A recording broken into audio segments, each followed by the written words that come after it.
Good morning, class. So I have started this chapter square and square roots in the previous week, and I have discussed few properties related to square and square roots. Now in this video I am going to discuss the very first exercise, that is exercise 3.1. So very first question is, how many digits are there in the squares of the following numbers? So since we know that if there are n digits in a number, the number of digits in its perfect square is either 2n or 2n minus 1. So the number of digits in the square of 12, so it is a 2-digit number. So what is 2n? 2n is 2 into 2, that is 4. So it consists of 4 or 3 digits.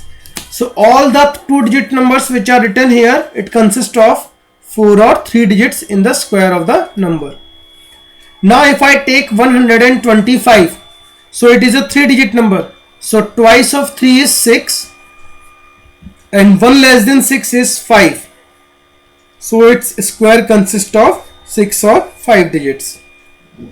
Similarly, in case of 7258, again, so it is a 4-digit number.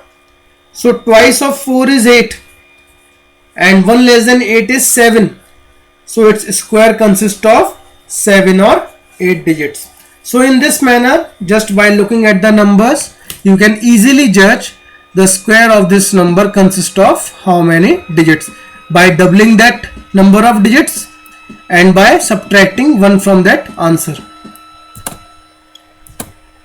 Now we have to pick out the perfect square. So very first question is 22. And it is not a perfect square. Why? Because we have studied one property that if a number consists of 2, 3, 8 or 7 as its unit digit, then it cannot be a perfect square. So since it consists 2 as its unit digit, so it cannot be a perfect square. Now 34, so it may or may not be a perfect square because it consists 4 at the end. So when you do the prime factorization of 34, you will get 2 into 17, and both 2 and 17 are not having any pair, so definitely it is not a perfect square. 49, yes, it is a perfect square because its prime factorization is 7. Okay, again 81, yes, it is a perfect square because its prime factorization contains 3 into 3 and 3 into 3, that is 2 pairs. So definitely it is a perfect square. Now 146, again because its prime factorization is 2 into 73, and 121, yes, it is a perfect square because its prime factorization is 11 into 11. Then we have to find the square of the following numbers. So I think square of the numbers is very easy for you. You have to just multiply the numbers together. So 12 square is 144, 21 square is 441, 27 square, multiply 27 twice, you will get 729, 45 square is 2025, and 68 square is 68 into 68, that is 4624. Now fourth one. So which of the following perfect squares are squares of odd number? So like we have discussed one property, that is if a number is an odd number, then its square is also a odd number. So it is a odd number, and then 3969 is also a odd number, and 5625 is also a odd number. So since these are the odd numbers, so they are the square of odd numbers only. Now we have to pick out the perfect squares from the following. So see, 400 I can write as 20 into 20, so it is a perfect square. Then 2500 we can write as 50 into 50.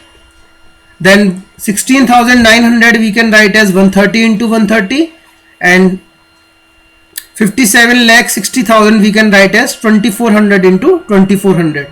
So they all are the perfect squares.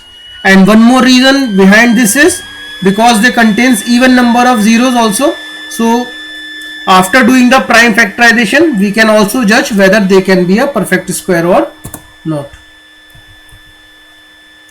Now without squaring we have to find the value of.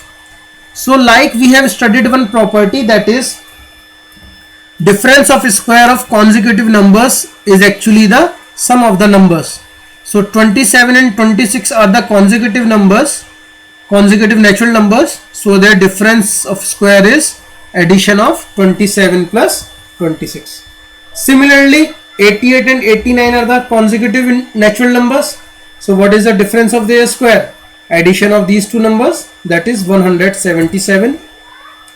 Then regarding this one again, 243 and 242 are the consecutive natural numbers, so again the difference of their square is addition of these two numbers. And in this one also 764 and 765 are the consecutive natural number, so again we will use that property. We will add these two, 765 plus 764, I will get 1529. Now we have to use the shortcut method to find the square of the following numbers which end in 5. So 25 is square. So like I have told you in the previous class, whenever the number consists of 5 as the unit digit, so its square always consists of 25. And regarding the other remaining portion of this, we will increase it by 1, so it becomes 2 plus 1 into 3. Then we multiply this by 2, so I will get 6. So our answer is 625.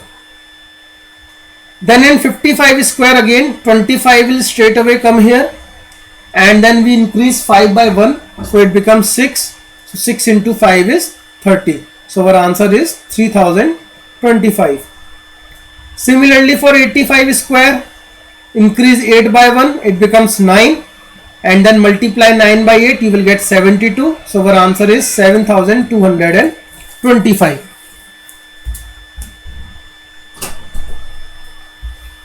Then in 95 square, again 9 plus 1 will give you 10. So 10 into 9 is 90. So our answer is 9025. Now regarding the Pythagorean triplet. So like I have told you, Pythagorean triplet concept is based upon the Pythagoras theorem. That is, hypotenuse square was equal to the sum of squares of the remaining side. So hypotenuse was the longest side. So for finding the Pythagorean triplet, we have to see for the largest number and two smaller numbers. So in this, all numbers are equal. So if you calculate the square of 2, then square of 2, you will get 4 plus 4 equal to 8, and 2 square is equals to 4, and 8 is not equal to 4, it is not a Pythagorean triplet. For 3, 4, 5, 3 and 4 are the smaller numbers. So square of 3 is 9, square of 4 is 16, 16 plus 9 is 25, and what about 5? 5 square is 25. Now you can see these two values are equal to each other, so it is a Pythagorean triplet. Similarly for 9, 12 and 15 again, square of 9, 81, square of 12 is 144. So when I add these two, I will get 225, and then the largest number is 15. So 15 square is 225. Again see, these two values are equal to each other, so it is a Pythagorean triplet. Then in the fourth part, 6, 5, 7. So two smaller numbers are 6 and 5. So square of 6 is 36. Square of 5 is 25. When you add these two, you will get 61. Then you will calculate the square of 7, and it is 49. Now these two are not equal, so it is not a Pythagorean triplet. Now the very last question, without adding, find the sum. So very first property that I have discussed regarding the square of the number.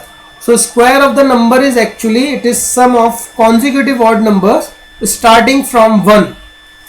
So see, these are the consecutive odd numbers, 1, 3, 5, 7, 9, 11, 13. So we will not add them, we will simply count the number of odd numbers. So that is 1, 2, 3, 4, 5, 6, 7. So their sum is 7 square, that is 49. Similarly in this case also 10 odd numbers are there, and see it is starting from 1 only, and it all the 10 odd numbers are in the sequence, so we will not add them. We will simply write it is 10 square, that is 100. Then this third part, so it is having 12 consecutive odd numbers. You can see very carefully, 1, then 3, then 5, 7, 9, 11, 13, 15, 17, 19, 21, 23. None of the odd number is left. So we can say that the addition of this series is actually square of 12, because they are first consecutive 12 odd numbers. So it is 144. So in this manner, by using the properties, you can easily solve the questions, and in a very short period of time. So this is the end of this exercise 3.1. Thank you.